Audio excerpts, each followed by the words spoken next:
Bonjour à tous, alors bienvenue dans la troisième partie de cette étude sur les anges et les démons.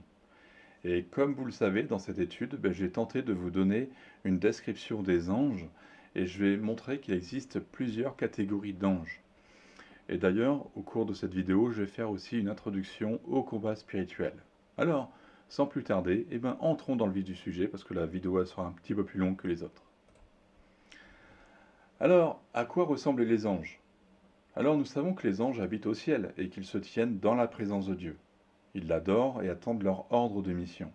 Et ici, dans 2 Chroniques 18, nous pouvons lire que Michée ajouta: Eh bien, écoutez donc la parole de l'Éternel.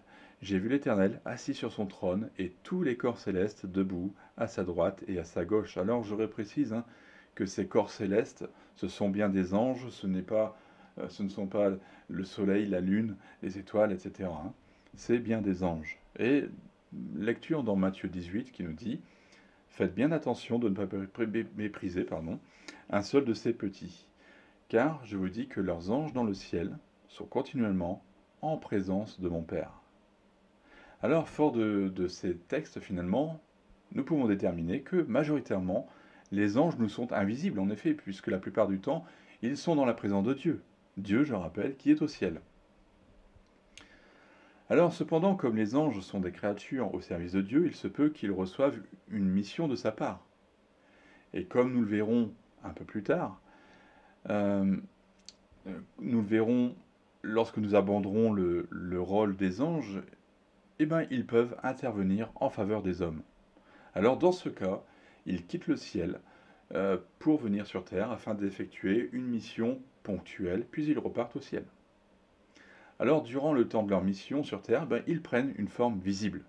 Et à chaque fois que la Bible mentionne l'intervention d'un ange pour accomplir une mission quelconque auprès des hommes, nous voyons qu'ils sont décrits comme ressemblant à des hommes. Alors, les anges qui sont envoyés par Dieu sur terre pour accomplir une mission ressemblent à des hommes.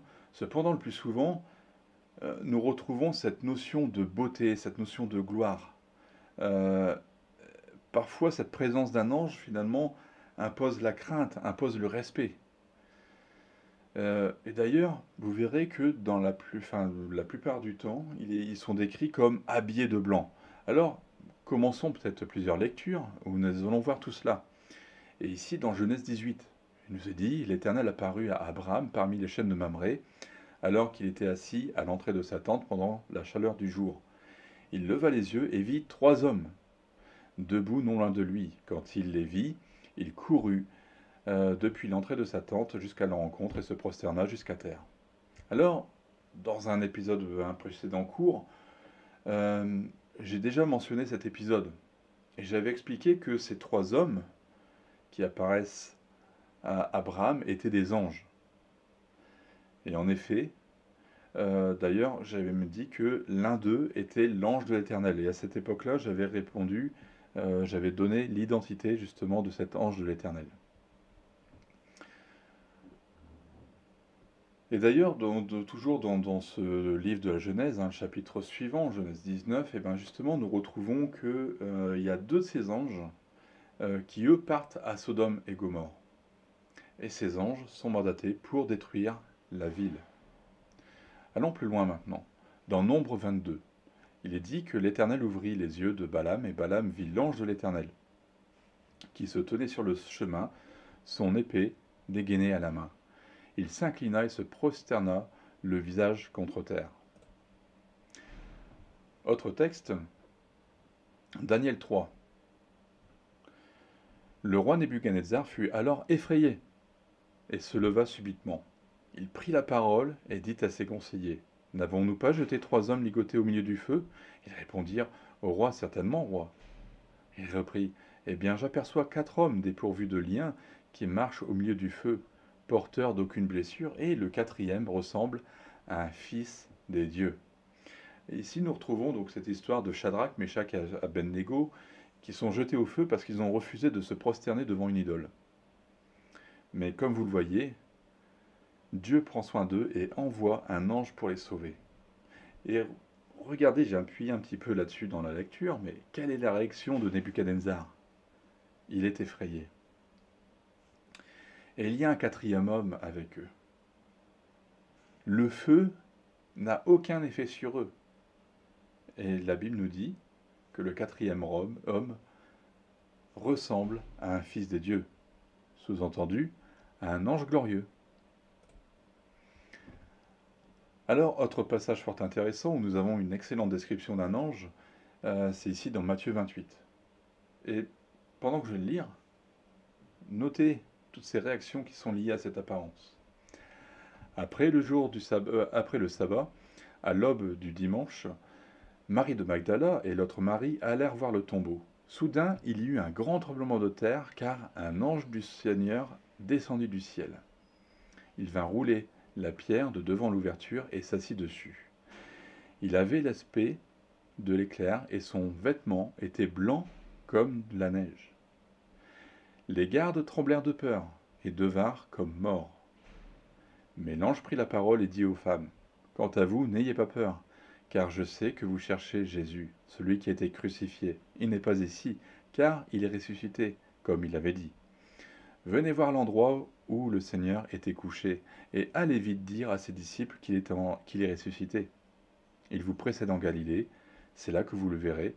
Voilà, je vous l'ai dit. » Et dans Marc et Jean, vous retrouvez cette même description, bien sûr, de l'ange portant des vêtements blancs. Quant à Luc, lui, parle de vêtements resplendissants. Alors, autre texte que nous avons déjà étudié, qui mentionne des anges, c'est Acte 1, versets 9 à 11. Après avoir dit cela, il s'éleva dans les airs, pendant qu'ils le regardaient, et une nuée le cacha à leurs yeux. Et comme ils avaient les regards fixés vers le ciel pendant qu'ils s'en allaient, deux hommes habillés de blanc leur apparurent et dirent, « Hommes de Galilée, pourquoi restez-vous à regarder le ciel? Ce Jésus qui a été enlevé au ciel du milieu de vous reviendra de la même manière dont vous l'avez vu aller au ciel. » Alors une nouvelle fois, nous retrouvons cette description de deux anges, de deux hommes plutôt, habillés de blanc, qui révèle qu'un jour Jésus reviendra de la même manière qu'il vient de monter au ciel. Alors comprenez bien entendu donc, que ces hommes, ce sont des anges envoyés par Dieu pour avertir les disciples de ce qui arrivera au moment fixé par Dieu. Enfin, une dernière description d'ange dans Apocalypse 10, versets 1 à 4, où il est dit « Puis je vis un autre ange puissant », il y a un terme puissant ici, descendre du ciel, enveloppé d'une nuée. Au-dessus de sa tête était l'arc-en-ciel. Son visage était comme le soleil, et ses jambes comme des colonnes de feu. Il tenait dans sa main un petit livre ouvert. Il posa son pied droit sur la mer et son pied gauche sur la terre. Et il cria d'une voix forte, comme un lion qui rugit. Quand il eut crié, les 7 tonnerres firent entendre leur voix. Quand les 7 tonnerres eurent fini de parler, j'allais écrire. Mais j'entendis du ciel une voix qui disait, « Marque du sceau du secret, ceux qui ont dit, les 7 tonnerres, ne l'écris pas. » Alors ici, nous retrouvons une description, cette description de gloire, cette description de puissance, finalement, qui nous amène à une crainte respectueuse de la création de Dieu. Dans la description de cet ange, nous voyons qu'il y a quand même une différence majeure en comparaison des autres anges dont j'ai pu donner la description. Parce qu'ici, on voit que cet ange doit avoir une taille vraiment impressionnante. Cependant, attention à la tentation de vouloir adorer les anges. C'est pas parce qu'ils sont majestueux, c'est pas parce que il y a toute cette dimension de gloire qui est là qu'on doit se prosterner devant eux, que l'on doit les adorer. Et j'en reparlerai un peu plus tard. Alors, après ces différentes lectures, nous pouvons donc déterminer qu'il existe plusieurs types et plusieurs catégories d'anges. C'est mon prochain point. Alors, reprenons un texte que nous avons déjà lu, et qui là encore nous parle finalement des choses visibles et des choses invisibles. Colossiens 1,15. Le Fils est l'image du Dieu invisible, le premier-né de toute la création. En effet, c'est en lui que tout a été créé dans le ciel et sur la terre, le visible et l'invisible. Trône, souveraineté, domination, autorité, tout a été créé par lui et pour lui. Alors ce texte nous parle de trône, de souveraineté, de domination et encore d'autorité. Et là encore, les commentateurs sont divisés. Parce que certains disent que ces termes s'emploient pour les autorités sur Terre, comme les présidents, les ministres, les préfets, etc., les responsables, tandis que d'autres estiment que ces termes sont employés justement pour désigner plusieurs catégories d'anges dans le ciel. Alors bien sûr, si je le mentionne ici, vous l'avez déjà compris, c'est parce que je me range dans la deuxième catégorie. Et en effet, lorsque Paul a écrit cela, il n'y a pas besoin de détailler ce qui est visible sur la Terre, n'est-ce pas? On le voit nous-mêmes. Ce qui intéresse le plus son éditoire, ce sont les choses invisibles, ce sont les réalités invisibles dont il est fait mention. Et quel est ce monde invisible? Eh bien, c'est le verset 17 qui nous le dit. Il existe avant toute chose et toute chose subsiste en lui. Alors bien entendu, ici, nous parlons de Jésus. Et Paul dit que avant que l'univers ne soit créé, Jésus existait déjà.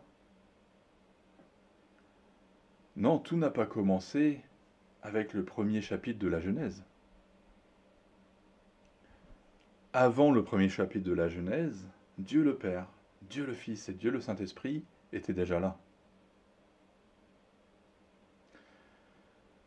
Nous parlons donc bien ici des réalités invisibles. Et nous apprenons dans ces textes qu'il y a plusieurs niveaux, plusieurs catégories d'êtres angéliques.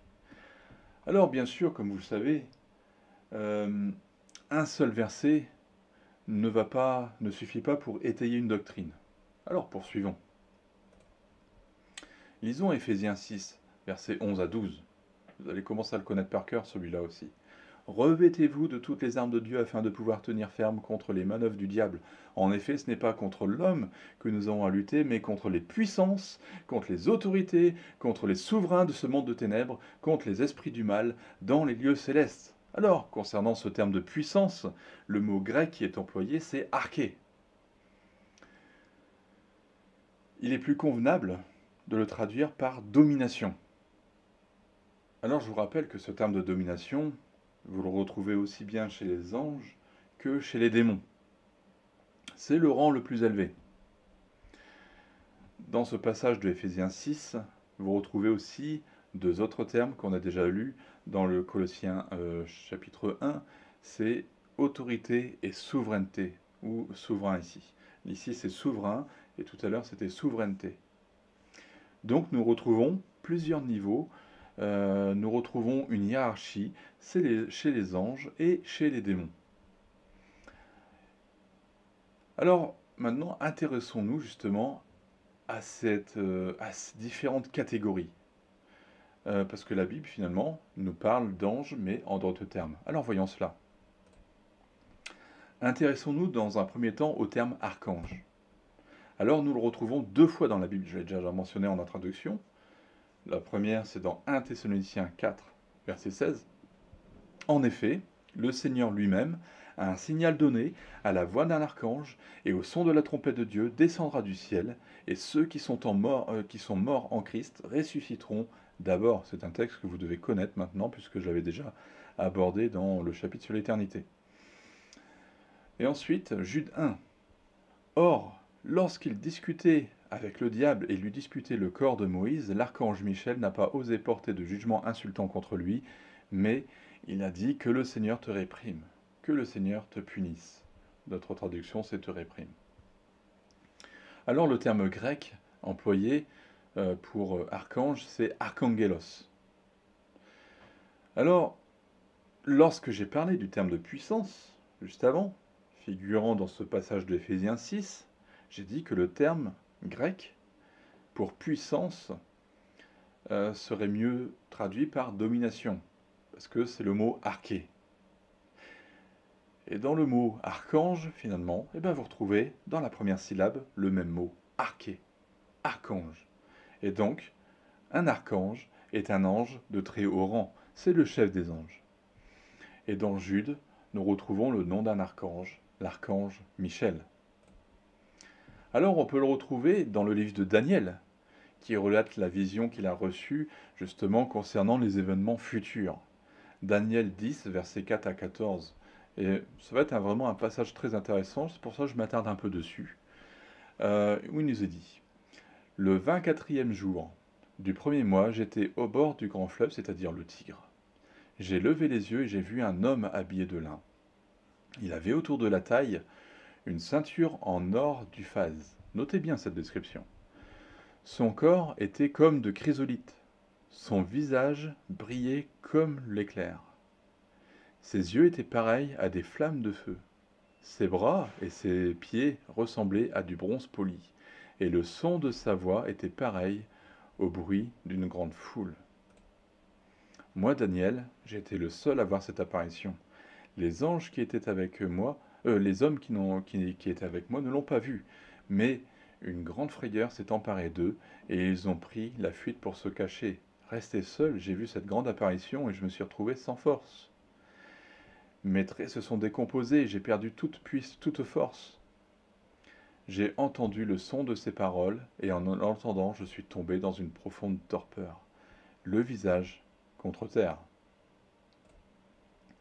Mais une main m'a touché et m'a mis tout tremblant sur mes genoux et les paumes de mes mains. Puis l'homme m'a dit, Daniel, homme considéré comme précieux, sois attentif aux paroles que je vais te dire et tiens-toi debout là où tu es. En effet, j'ai été maintenant envoyé vers toi. Lorsqu'il m'a dit cela, je me suis tenu debout, tout tremblant. Comprenez, hein, que là, on comprend pourquoi Daniel est vraiment dans une attitude de peur quand même, de crainte qui est là, hein. C'est quand même une vision vraiment hyper puissante, parce que je n'ai pas révélé tout de suite qui est cet homme qui est devant lui. Mais comprenez pourquoi il est dans cette attitude de peur. La gloire de Dieu est là, hein.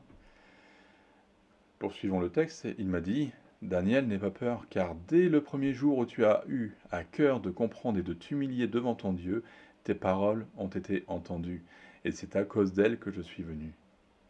Le chef du royaume de Perse m'a résisté 21 jours, mais Michel, l'un des principaux chefs, est venu à mon secours, et je suis resté là, près des rois de Perse. Je viens maintenant pour te faire comprendre ce qui doit arriver à ton peuple dans l'avenir, car la vision concerne cette époque, concerne encore cette époque-là. Alors, ici nous retrouvons Daniel qui jeûne et qui prie pour son peuple.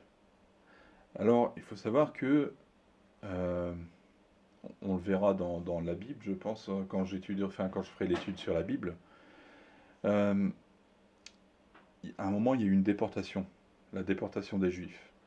Donc, on est à la fin de la déportation, de cette déportation des Juifs, et la reconstruction du temple a commencé. Mais cette reconstruction était en difficulté. Parce que finalement, le peuple de Dieu, hein, il est vraiment très tordu, et nous le sommes très souvent nous aussi tordus. Il préfère persévérer dans la désobéissance à Dieu. Ce peuple ne s'applique pas à faire la volonté de Dieu. Et finalement, nous retrouvons un récit qui est un peu étonnant, puisque nous voyons que Dieu ne pouvait pas répondre aux prières de Daniel. Pourquoi? Parce qu'il y avait justement un combat entre le chef du royaume de Perse. Alors, ce fameux chef du royaume de Perse, hein, qui est mentionné ici, le chef du royaume de Perse ici plutôt, voilà, comprenait que c'était un démon de très haut rang, qui est situé dans les lieux célestes. Donc il y a ce combat entre celui-là et puis un homme. Mais qui est cet homme? Eh bien, ça va vous faire bizarre, mais c'est le Seigneur Jésus. En effet, alors bizarre, on est dans l'Ancien Testament, hein. Mais regardez, dans la première partie de ce passage, nous découvrons la description. Je vous ai demandé de faire attention à cette description de cet homme. Et c'est exactement la même description qui est faite de Jésus dans Apocalypse 1, chapitre 1, versets 12 à 16. Si vous avez le temps, allez voir cela, c'est exactement la même chose. Alors comprenez, de toute façon vous verrez, quand on parlera de l'ange de l'Éternel, vous allez comprendre tout de suite qui est l'ange de l'Éternel. Donc finalement nous avons Daniel qui prie et qui jeûne pendant 21 jours, et qui a combattu spirituellement. Mais à première vue, il n'obtient pas de réponse. Alors cependant, Jésus finalement lui explique que dès son premier jour de jeûne, il a été entendu. Et c'est là que je vais faire une parenthèse qui me paraît très importante concernant ce sujet de la prière, ce sujet du combat spirituel. Parfois, Dieu répond à nos prières aussitôt. Moi, je me rappelle quand j'étais jeune chrétien, je priais et tout de suite j'avais la réponse. Et je pense que vous-même, vous avez expérimenté cela. Lorsque nous sommes jeunes dans la foi, lorsque nous sommes nouveaux convertis, Dieu répond tout de suite à nos prières. Mais avec le temps, les épreuves sont déjà beaucoup plus grandes. Et là, il y a un combat qui fait rage. N'oubliez pas que Satan voudra toujours nous récupérer, hein. Alors peut-être que parfois vous en avez fait l'expérience. Et peut-être qu'actuellement vous en faites l'expérience. Le ciel, vous priez et le ciel semble totalement fermé. Il n'y a pas de réponse. Alors, je vais donner plusieurs réponses à ce manque de réponse, justement. Alors parfois, c'est notre vie pécheresse qui nous fait un obstacle à la prière, hein. Je sais que beaucoup de chrétiens vivent dans le péché, vivent selon la chair. Et n'oubliez pas que Dieu, finalement, n'exauce pas les pécheurs. Alors, dans le cas d'une personne justement qui vit selon la chair, eh ben, la seule prière à laquelle Dieu est sensible, c'est la prière de repentance. Alors, peut-être que vous autres, vous me dites, ouais, mais moi je respecte scrupuleusement toute la parole de Dieu, et c'est bien, bravo. Je ne pêche pas volontairement, c'est vrai qu'il m'arrive de pécher, de tomber involontairement dans le péché lors d'un accès de colère, par exemple, on me fait une queue de poisson, ah je m'énerve, ça y est, j'ai un accès de colère, etc. C'est tout à fait normal d'avoir des chutes pareilles, voilà, on n'est pas encore dans le ciel, dans la perfection, hein. Donc on a encore la chair qui est là, quelquefois qui agit, d'accord. Cependant, ben voilà, je me mets en colère, etc. Mais lorsque j'en suis conscient, ben voilà, je demande pardon, je me repens, etc. Je progresse dans la sanctification chaque jour. J'ai une vie de prière tous les jours, vraiment. Je ne prie pas que 5 minutes par jour, mais j'ai ma vie de prière, j'ai ma lecture quotidienne de la parole de Dieu. Et pourtant, Dieu ne me répond pas. Et beaucoup de chrétiens sincères sont dans cette situation. Beaucoup de vrais chrétiens, beaucoup de vrais disciples sont dans cette situation. Cependant, eh ben, même dans un pareil cas, Dieu veut nous apprendre la persévérance. Alors parfois, cette persévérance peut durer 21 jours, comme dans le cas d'ici de Daniel, mais parfois ça peut durer des années. Alors nous devons comprendre que nous qui marchons fidèlement, quotidiennement dans la parole de Dieu, eh bien dès que nous prions, dès que nous commençons à ouvrir notre bouche, notre prière monte au ciel, puisque nous avons voilà, cette autorité, on a cette possibilité, voilà, que notre prière monte directement à Dieu. D'accord ? Cependant, il n'est pas le seul à entendre notre prière. Satan aussi entend notre prière. Cependant, lui, son but, c'est de nous faire rater la bénédiction. Et dans pareille situation, finalement, il est important de rentrer dans le combat spirituel, et c'est ce que justement Daniel a fait. Souvenez-vous de cette exhortation de Éphésiens 6, qui nous dit que nous n'avons pas à lutter contre les puissances, contre la chair et le sang, mais contre les puissances sataniques, finalement, qui bloquent la réponse à nos prières. Eh bien, ce sont ces dominations sataniques, ces démons de haut rang qui sont situés, qui sont mentionnés ici d'ailleurs sous le nom de chef du royaume de Perse, ou les rois de Perse, etc. Un peu plus loin, il est aussi fait mention du chef de la Grèce aussi. Eh bien, tout cela, ce sont des autorités démoniaques. Alors, pour bien comprendre pourquoi nous devons entrer dans ce combat spirituel, il faut se rappeler la position de chacune des parties. Souvenez-vous souvenez-vous du premier verset de la Bible. J'en ai longuement parlé dans Dieu, mythe ou réalité. Mais aujourd'hui, il est temps d'aller plus loin. Ce texte, maintenant, vous le connaissez par cœur. Au commencement, Dieu créa le ciel et la terre. Souvenez-vous que la vraie traduction, c'est Dieu au pluriel, puisqu'on retrouve derrière Dieu au pluriel Elohim, qui nous dit Dieu le Père, Dieu le Fils et Dieu le Saint-Esprit. Mais intéressons-nous cette fois-ci au mot ciel. Le mot hébreu, pour ciel, c'est Shamaïm. Alors ce terme peut être traduit par ciel, mais aussi par cieux. Et bien entendu, vous l'avez déjà deviné, la vraie traduction, c'est le mot cieux. Et la traduction Nouvelle Édition de Genève, elle est beaucoup mieux traduite parce qu'elle nous dit « Au commencement, Dieu créa les cieux et la terre ». Alors, Ce verset, bien sûr, nous fait référence au ciel physique que nous connaissons. Je n'ai pas besoin de m'attarder là-dessus. J'ai déjà abordé dans Dieu, mythe ou réalité. Mais comme je l'ai mentionné aussi à la fin d'un de ces cours, justement, il faut considérer la partie spirituelle de ce texte. Et c'est justement là on va s'intéresser un peu là-dessus. Dans la Bible, il existe plusieurs cieux. Le premier ciel, qui correspond au nôtre. Le ciel bleu que nous avons au-dessus de notre tête, et puis finalement tout ce ciel qui est au-dessus de l'atmosphère, etc. Mais ensuite, nous avons le deuxième ciel. Le deuxième ciel, c'est là où se trouvent finalement Satan et les démons. N'oubliez pas que Satan est le prince de la puissance de l'air. Et reprenez aussi ce passage de Éphésiens 6, vous allez commencer à le connaître par cœur, qui mentionne justement les esprits du mal qui se trouvent où? Dans les lieux célestes. Comprenez, dans le deuxième ciel. Et enfin, nous avons le troisième ciel, et vous l'avez compris, c'est l'endroit où se trouve Dieu. Et par conséquent, puisque les anges sont auprès de Dieu, ben, les anges aussi. Alors, la prière de Daniel monte vers Dieu au troisième ciel. Et Dieu envoie sa réponse. Dieu envoie un ange vers nous. Mais tout cela doit traverser le deuxième ciel, là où se trouvent Satan et ses démons. N'oubliez pas qu'ils ont tout intérêt à bloquer la réponse, à bloquer l'ange qui est envoyé par Dieu.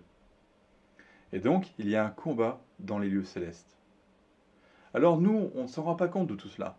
Enfin si, indirectement, puisque la réponse finalement à nos prières, elle tarde à venir. Et dans le cas de Daniel, eh ben c'est justement le puissant archange Michel qui vient débloquer la situation. Vous imaginez? Il a fallu le chef des anges pour débloquer cette situation. Alors, je ferme cette parenthèse sur le combat spirituel, puisque je reviendrai dessus à une autre occasion, beaucoup plus en détail. Mais revenons maintenant à notre thème, justement, et à cet archange Michel. Michel, en hébreu, c'est Michael, c'est-à-dire qui est semblable à Dieu. Wow. Alors, le livre de l'Apocalypse mentionne que c'est lui qui a la charge de livrer justement ce combat entre Satan et ses démons. C'est lui d'ailleurs aussi qui mentionnera aussi, qui proclamera la seconde venue de Jésus sur terre. Alors, intéressons-nous maintenant aux séraphins. On le retrouve que 2 fois et dans le livre d'Ésaïe d'ailleurs. Ésaïe 6 qui nous dit des séraphins se tenaient au-dessus de lui, ils avaient chacun 6 ailes, 2 dont ils se couvraient le visage, 2 dont ils se couvraient les pieds, 2 dont ils se servaient pour voler. Et Éphésiens 6, cependant, l'un des séraphins a volé vers moi, tenant une braise qu'il avait prise sur l'autel à l'aide de pincettes. Alors le terme hébreu pour séraphin, c'est saraph. Et ce mot est issu d'un autre mot qui signifie, qui se rapporte au feu, c'est-à-dire tout ce qui est brûlé, être brûlé, la brûlure, l'incandescence, la combustion, etc. Et finalement, la description de ces anges est plutôt étrange, puisqu'on voit que ces créatures ont 6 ailes. Ils en ont 2 pour se couvrir la face, 2 pour se couvrir les pieds, et enfin 2 pour voler. D'ailleurs, concernant ce dernier point pour voler, remarquez qu'il se trouve au-dessus du trône de Dieu. Le verset justement suivant que je n'ai pas mentionné, verset 3, nous dit, voilà, quel est le rôle finalement des séraphins, c'est-à-dire qu'ils se parlent entre eux en disant Saint, Saint, Saint est le Seigneur, le Maître de l'univers, et sa gloire remplit toute la terre. Et cela finalement nous indique qu'ils ont pour mission de louer, qu'ils ont pour mission d'adorer Dieu. Et tout cela dans une atmosphère de sainteté, sainteté la plus extrême. Ésaïe, lorsqu'il a eu cette vision de ce qui se passe au ciel, de cette vision du trône de Dieu, de la gloire qui se dégage de cet endroit, est totalement terrifié. Hein. Il dira à un moment, malheur à moi qui suis un homme pécheur. On comprend hein, pourquoi. Face à une telle sainteté de Dieu, finalement, on ne peut que être terrifié, que être dans la crainte. Pour ça, je répéterai toujours, je mettrai toujours l'accent sur la crainte de Dieu. Avoir la crainte de Dieu.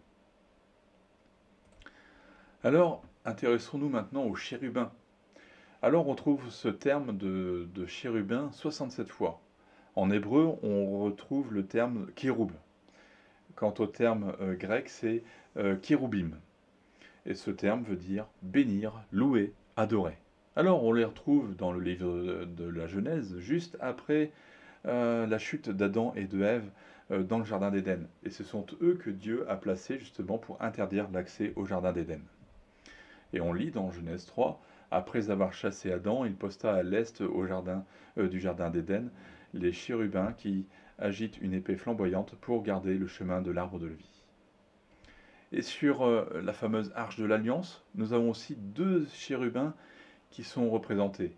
Dans Exode 25, il est dit « Tu feras deux chérubins en or battu, aux extrémités de ce propitiatoire.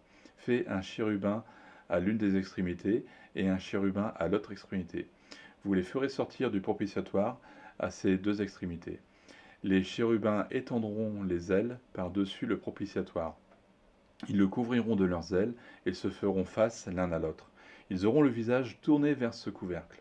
Tu mettras le propitiatoire sur le coffre et tu mettras dans cette arche le témoignage que je te donnerai. C'est là que je te rencontrerai, du haut du propitiatoire, entre les deux chérubins placés sur l'arche du témoignage. Je te donnerai tous mes ordres pour les Israélites. Du coup, j'étais en train de penser, le propitiatoire, pour faire plus simple, c'est le couvercle de l'arche, en fait. Alors, à quoi ressemblaient ces chérubins? Alors, je vais laisser le prophète Ézéchiel vous les décrire. Ézéchiel 10.1. J'ai regardé et j'ai vu sur la voûte céleste qui était au-dessus de la tête des chérubins, comme une pierre de saphir dont l'aspect ressemblait à un trône. C'était ce qui se voyait au-dessus d'eux.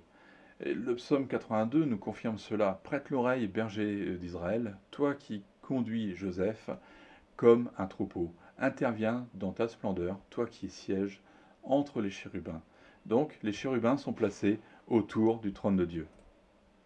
Alors, poursuivons leur description, une longue description qui va être fortement intéressante. Ici, dans Ézéchiel 1, il nous est dit « Alors que je regardais, un vent impétueux est arrivé au nord, ainsi qu'une grande nuée et une gerbe de feu. Tout autour, une lumière rayonnait. Au centre, il y avait comme un éclat étincelant qui sortait du milieu du feu. Au centre encore, quelque chose ressemblait à 4 êtres vivants. Leur aspect était proche de celui des hommes. Chacun d'eux avait 4 visages et 4 ailes.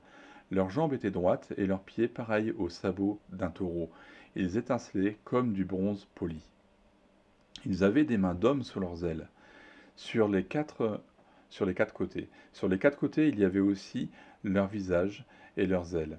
Ceci pour chacun des 4 êtres vivants. Leurs ailes se touchaient l'une l'autre. Ils se déplaçaient sans dévier. Chacun allait droit devant lui. Un de leurs visages ressemblait à celui des hommes. Mais tous les 4 avaient aussi une face de lion à droite, une face de taureau à gauche et une face d'aigle. Ça va être un passage vraiment intéressant aussi. Voilà pour leur visage. Leurs ailes étaient déployées vers le haut. 2 de leurs ailes touchaient celle d'un autre, et 2 couvraient leur corps. Chacun allait droit devant lui. Ils allaient là où l'esprit allait. Ils se déplaçaient sans dévier. Ces êtres vivants ressemblaient par leur aspect à des braises incandescentes. C'était pareil à l'aspect de torches enflammées. Un feu circulait entre les êtres vivants. Ils jetaient de la lumière et il en sortait des éclairs. Les êtres vivants couraient et revenaient comme la foudre. Et cette description est complétée justement dans Ézéchiel chapitre 10. Lisons cela. Ézéchiel 10, versets 8 à 21. On voyait aux chérubins, sous leurs ailes, une forme de main humaine. J'ai regardé et j'ai vu 4 roues près des chérubins, une près de chaque chérubin. Les roues avaient dans leur aspect un éclat pareil à celui d'une pierre de chrysolite. Bizarre, toute cette description.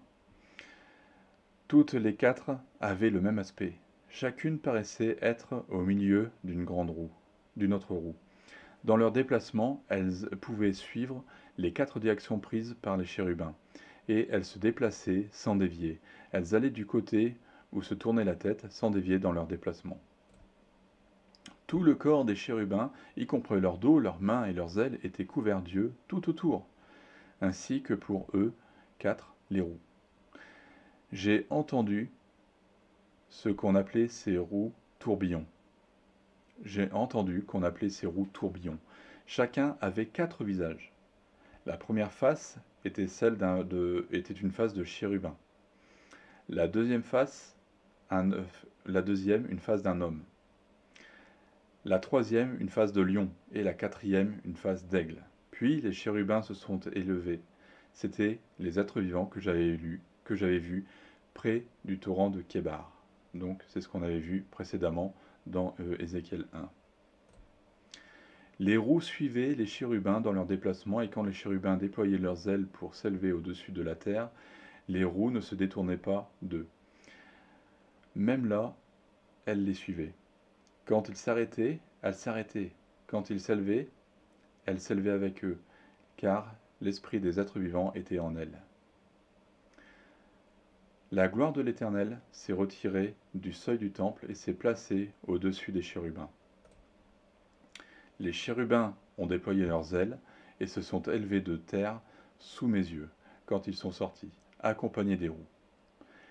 Ils se sont arrêtés devant l'entrée de la maison de l'Éternel côté est, et la gloire de Dieu d'Israël était au-dessus d'eux, tout en haut. C'étaient les êtres vivants que j'avais vus sous le Dieu d'Israël, près du fleuve Kébar, et j'ai reconnu que c'étaient des chérubins. Chacun avait 4 faces et 4 ailes, et il y avait quelque chose qui ressemblait à des mains humaines sous leurs yeux. Alors, c'est une bien étrange description, n'est-ce pas? Je rappelle que faire la description d'un tel tableau est très difficile. Et parfois, il n'y a pas de mots pour décrire les choses célestes, tellement celles-ci sont glorieuses. Déjà, rien que dans ce qu'on a lu, on essaye de se l'imaginer, c'est vraiment bien incompréhensible, n'est-ce pas?